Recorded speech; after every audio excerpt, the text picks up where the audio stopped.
Hey guys, I am back with my new video. Guys, जो आज का मेरा वीडियो है वो है लार्ज पोर्स के लिए। अब वैसे तो आपने देखा होगा कि सभी के फेस पे छोटे छोटे पोर्स दिखाई देते हैं, बट कुछ लोगों के फेस पे जो ये पोर्स होते हैं वो बहुत ज़्यादा बड़े होते हैं, जिनको हम लार्ज पोर्स कहते हैं। और ये जो पोर्स हैं ये एजिंग के साथ भी होते हैं। ये जो पोर्स हैं ये जिन लोगों की ऑयली स्किन होती है उनको भी हो जाते हैं। और ये जो पोर्स हैं ये जैसे जो गर्मियों का सीज़न है उसमें आपको जैसे स्वेटिंग वगैरह बहुत होती है और स्किन ऑयली भी रहती है, तो उस वजह से नॉर्मल स्किन वाले लोगों को भी ये लार्ज पोर्स की प्रॉब्लम ज़्यादा हो जाती है। गाइस, इन पोर्स की वजह से आपको जैसे पता है कि अगर ये पोर्स ओपन रहते हैं तो इसमें सारी गंदगी जाती है, बाहर के जितने भी डस्ट धूल जो भी है वो सब जाता है, और जिससे कि पिंपल्स की प्रॉब्लम शुरू हो जाती है। इन लार्ज पोर्स का हमें क्योर करना बहुत ही ज़रूरी होता है। तो गाइज़, ये जो मेरा आज का वीडियो है वो स्पेशली लार्ज पोर्स के लिए ही है, और ये आपको लगाने से आप सीरियसली अपने पोर्स में डिफरेंस देखेंगे। ओके, तो गाइस चलिए हम लोग अपना वीडियो स्टार्ट करते हैं। लार्ज पोर्स मास्क बनाने के लिए हमें सबसे पहले चाहिए 1/2 table spoon of fresh lemon juice. ठीक है, ये 1/2 table spoon fresh lemon juice है। ओके, उसके बाद हमें चाहिए 1 टीस्पून ऑफ बेकिंग सोडा,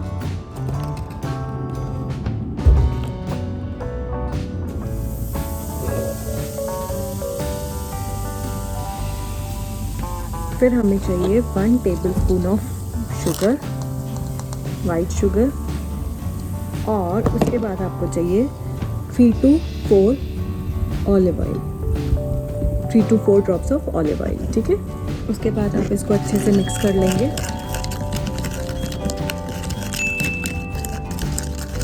ठीक है, तो ये मिक्स होके ऐसे बनेगा। ओके, उसके बाद गाइस मैं बताती हूँ लगाना कैसे। मैं आपको हाथ पे बताती हूँ। आप पहले अपने फेस को अच्छे से धो लेंगे।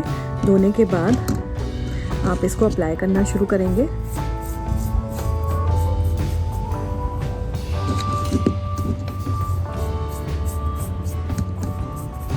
ठीक है, आपको ऐसे अप्लाई करना है पूरे फेस पे और नेक पे।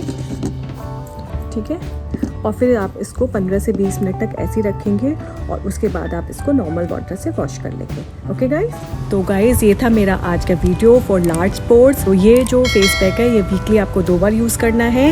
ओके, और आपको इसको रेगुलरली ही यूज़ करना है, तभी आपको अच्छे रिजल्ट मिलेंगे। ओके, तो गाइस आप ये मेरा फेस पैक यूज़ कीजिए और मुझे इसके फीडबैक भी दीजिए। और अगर आपको मेरा वीडियो पसंद आया हो तो प्लीज़ सब्सक्राइब करें, लाइक करें और बेल आइकन को भी प्रेस करना ना भूलें, ताकि आपको मेरे आने वाले वीडियोज़ का भी नोटिफिकेशन मिल जाए। ओके गाइस, फिर मैं एक और नए वीडियो के साथ वापस आऊँगी। Till then, bye bye, take care.